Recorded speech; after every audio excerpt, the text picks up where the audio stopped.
Hello, this is Lolly. I am back to show you this layered embossed birdhouse.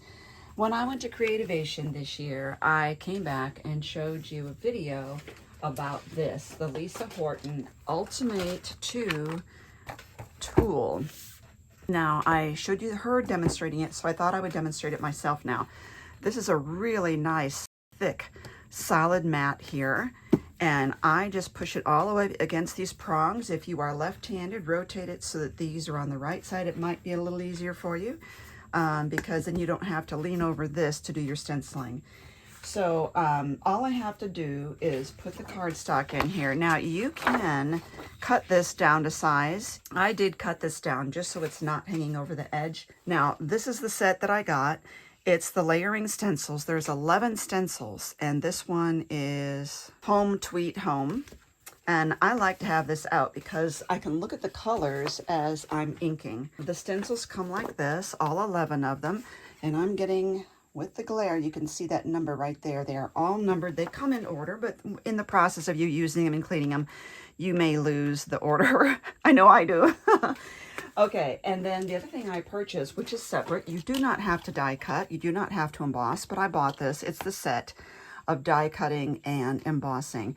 And I did ink mine first, then I die cut, then I embossed, because I figured if I embossed first, I would have those nice raised designs, but then if I ran it through my die cutting machine, it might flatten some of that. So I die cut it first. Now, inking this up, I know I am not a great inker. So I'm just putting that out there. I am not the one you need to follow for tutorials on inking. However, if you're using a sponge type inking, there are flowers that are really tiny, and the sponge, just from dabbing or pouncing or whatever, is not going to get your flowers fully designed, fully imaged. You will need something like this. The first thing I'm going to do is I want just a little bit of color toward the bottom. I'm using this iced spruce and distress ink, so I want to put this toward the right as well. And I'm just going to go very lightly here because this is basically just a shadow. It's not coloring in the entire birdhouse. I'm just using some basic cardstock that I got from Hobby Lobby. It's nothing super special. There we go. And now that this is mostly dry, I'm just getting a little bit of color on the top. And that's it. Okay, now when we remove that, we have that. Isn't that beautiful? This is the beauty of these posts. If I made a mistake, I could just put that back on there and start all over again. Number 2. Now it looks like the next thing I'm going to do is I can use light pink. I can use 2 different colors, one here and one there. But for me, I think it's just going to be easier to stick with one. And I'm using Worn lipstick. And I'm going to go lightly on these and then kind of darker toward the side. And let's get these in here. This is what I'm talking about. These little tiny flowers right here, that if you're using a sponge, you really will not get a good design. Yes, I tried. I was thinking it'd be a good opportunity to use my sponges. Now, I still hold the stencil. This lines it up, but there's still ever so slightly of a 0.5 millimeter maybe wiggle room in there. And so I don't want that to affect me. Pull that off. That's all I do there. Number 3 is the darker parts of these flowers, and I'm going to switch. Okay, so this one is the festive berries, and the only thing we're doing here is the edge or the back of these flowers here. It's the only thing we're doing. See, isn't that pretty? That just really perks everything up. Number 4 is some yellow flowers, but of course we could do whatever color we want. This is the mustard seed. These stencils came clean really easily. Oh, you know what? I was wrong. Okay, I have a correction to make. I just realized this is not flowers. This is greenery because I see it down here. So all I have to do, because that's yellow, I know I can go in after the fact with a green and it will work just fine. I think I'm going to do is go for a dark green pine needle because that will darken up that bright yellow. Yeah, my mistake. Yeah, we have to get that greenery in there. And then down here, I'm just going to try and be really light with it. Lift that up. Yeah, that's fine. So that was the issue. Yes, that was supposed to be green. Okay, now we have some yellow. I can tell this because this also has yellow flowers on the right. I'm going to go back to my mustard seed here. And you can even, with the same stencil, you can go back in and get depth. And this also has the inside of these flowers. And by going over the pink with the yellow, it gives an orange color. So over here, these flowers are big enough that if you wanted a little more depth, you could take like an orange and just kind of go around the edges and bring that out as well. Okay, that was number 5. Look at how it's coming along. Number 6 is the bird. Now in her sample, she has the bird brown, and I want a blue bird, but the problem is his feet are also the same color. So what I'm going to do, I'm kind of cleaning this up a little bit. I'm going to get his feet in kind of a brownish color here. There we go. Now I'm going to come through and do him blue. And let's try, I'm going to start with the speckled egg and see how dark that is. Ooh, that's a really pretty color, isn't it? Now, one thing you can do in order to not cover the blue on his feet is to just do that and get those feet protected. Yeah, I must have used speckled egg before because this is a really pretty color. And that's the only thing with this stencil is the little birdie. And number 7. And this adds even more detail to him. I'm going to add a little darker blue on the edge here. And then it's also adds some, they're supposed to use like a red, but it adds red center to the flower. Again, I don't want red on him, so I am just alternating, and I'm using this darker blue here to get some depth on my little birdie. But now that I've done that, I do want to come in and get his little, he has little toenails there. I want to get those in, and also the centers of these. It's up to us. These are our projects. We get to do what we want with them. Let's do a really dark brown for the toenails here. That should pull that in, hopefully. I think it's such a small thing that I really don't know that we're going to see that much. But I do want the flower centers to be kind of red. So I'm going to pull back the festive berries to do these. Cover up my little birdie here so he doesn't get red.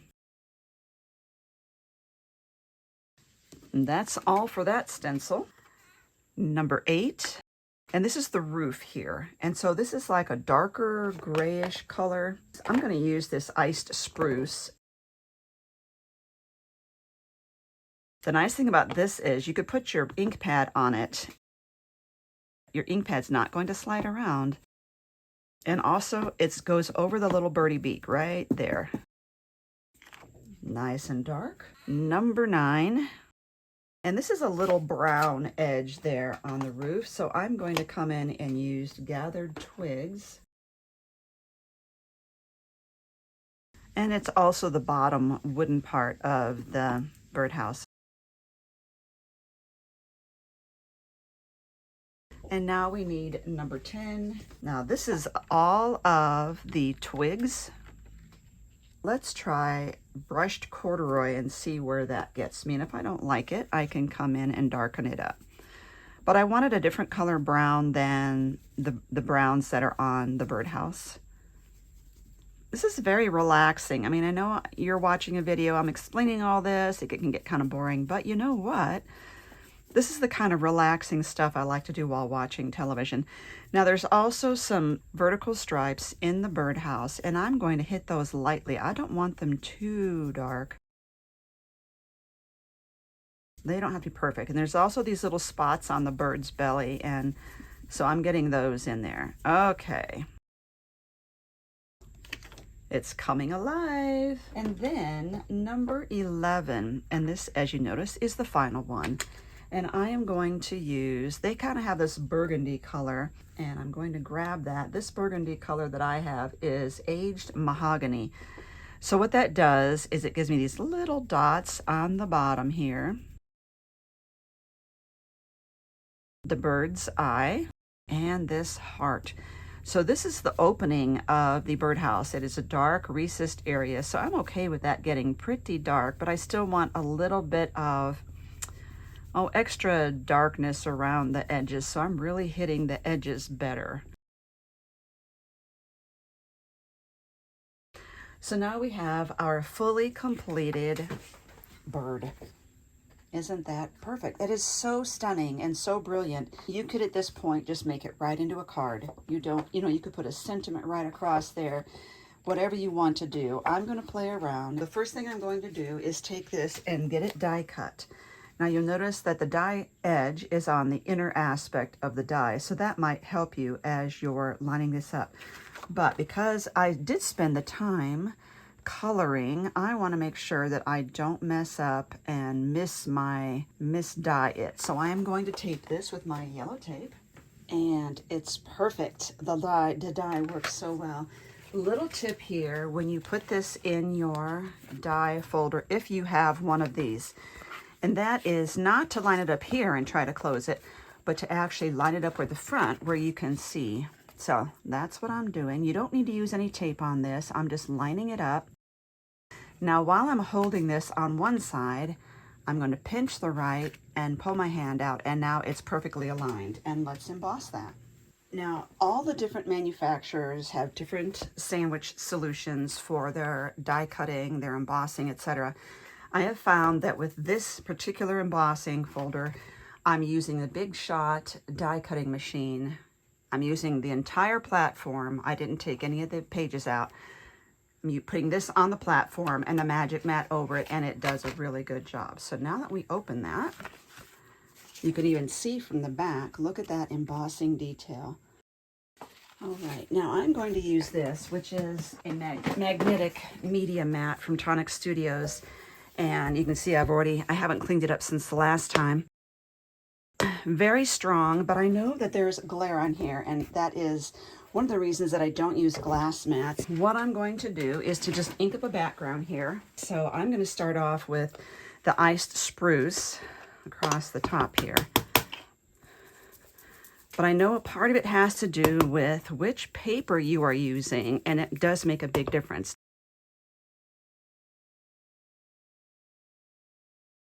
Now, what's happening is I'm pulling color from over here, and I really should have cleaned that up.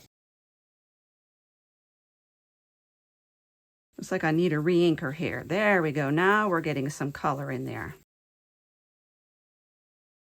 And for this, it really would have worked better to use oxides. That's what I used on this. That's why it's so smooth. I'm not using the oxides. I'm just using the inks. They are much harder to blend for me, so before you try to ink up, you might want to switch to oxides. And now this one is broken china. The reason I don't use oxides to actually go through the stencils is that I don't want to have them water reactive. Again, we're not looking for perfection here. And I'm just going to glue this. It looks like a stormy sky at the top, and I like that. But I think this roof gets lost, so I'm going to turn it around this way. Now I have an interesting glue to show you. It's new to me, and I'm excited to start playing with it, and I think you're going to find it a little bit interesting yourself. So stay tuned, because I'm going to embellish, and I want you to see what glues I'm using on this.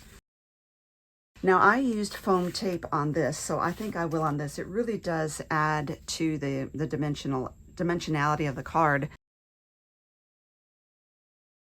So some of the things that happen at Creativation is that I come across products that I have never heard of before, like this ulti-mate tool. I come across products that I have been wanting to use and just have never tried them, and then get excited because I finally understand how to use them. Or sometimes I come across a tool or a product that maybe I didn't really care for because I just wasn't using it right. So I learned a lot at Creativation. And so that's what this new glue I'm going to be using, not new, but new to me. I've seen it every year, but now it's like it finally opened my eyes to the possibility. Okay, now we have the tape off. Now this is the glue that I am starting to use, and it is super tight brand, and it is called Fusion Tack Adhesive. It says industrial fabric glue, dries clear and permanent, fabric, glass, leather, plastic, wood, and more. Great for stone embellishments, fabric projects, and stitch-free repairs. There's a huge caveat, and that is that although it says it's a fabric glue, it dries shiny. And so for some of my fabric projects, when I'm gluing lace on, I can't help but get that glue on the outside, especially on narrow trim. And so this would not be necessarily what I would go for in that instance. But this is what they use to glue Swarovski crystals to tumblers. It is that good of a glue. Now, he showed me his trick. I'm going to get this in here. And that is, so let me show you the tip here. Pretty wide. So what he does, and his design team, they use these syringes. I got this one from Amazon. It has a blunt needle syringe. You put the glue in there. It's got a nice little tip. You don't want to lose that.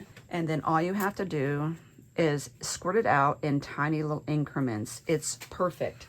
So I'm going to show you. I'm going to take some of these out. These are like little acrylic water drops, basically. Turn some of those over, and I'm going to use this to put water droplets on here. Now, since it dries clear and shiny, you're not going to see this glue when it's dry, as you can tell here. So these are pretty big, so I'm going to use the big end of my jewel picker tool, and you can see how the glue just flattened out and filled the whole area, and you can't even tell it's under there. It is amazing.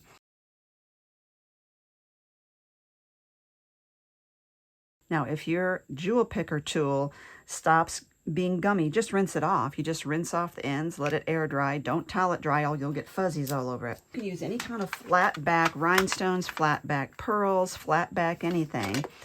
And I am going to be gluing with even a smaller drop than you see me use originally.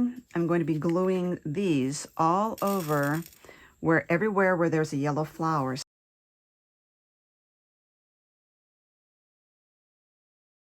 Now on the first card, I put pink flowers on there, pink gems, and this one I did the yellow. I'm going to put these away. Now, people have asked where I've gotten these. It's from a seller that's no longer around, so I'm sorry about that. But you can go on eBay, for instance, and search flat back clear pearls or whatever.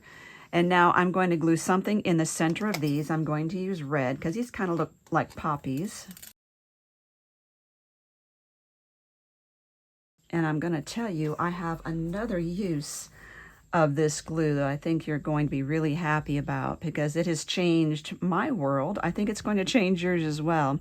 Do you like shakers? Do you like making shakers? Because the struggle is getting an adhesive that works with acetate, and this does. So I want to show you because of this fine tip on there.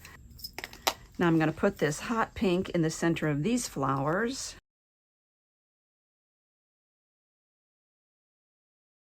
And lastly, I want to give his little bird eye gem. Get him a little brown eye. Now, many will ask how this glue compares to Fabri-Tac, for instance. Fabri-Tac does dry matte instead of shiny. The reason they make this glue shiny is because they want it to work with glass, and you need a shiny glue on glass. And it works really well on acetate for that reason. Now, you can just pull the plunger back a little bit to clear just the little tip right there in the nozzle, and then put that on there. But it does take a little longer for this glue to set up than Fabri-Tac did. That's just my opinion.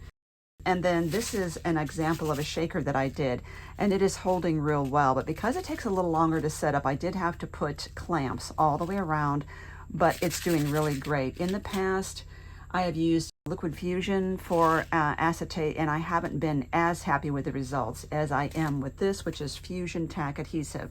This bottle was gifted to me at Creativation. He just gave it to me to try, and I just want to let you know I'm happy with it. So these are the cards right here, And I think you're really going to like playing with the ultimate tool, and I think it makes really brilliant cards. So happy with how they turned out. I think these are super, super fun, and I am looking forward to finding some more stencil and die and 3D embossing combinations. Thank you for watching. Look under this video for the links to everything and to the supply list, and thank you so much for all your support.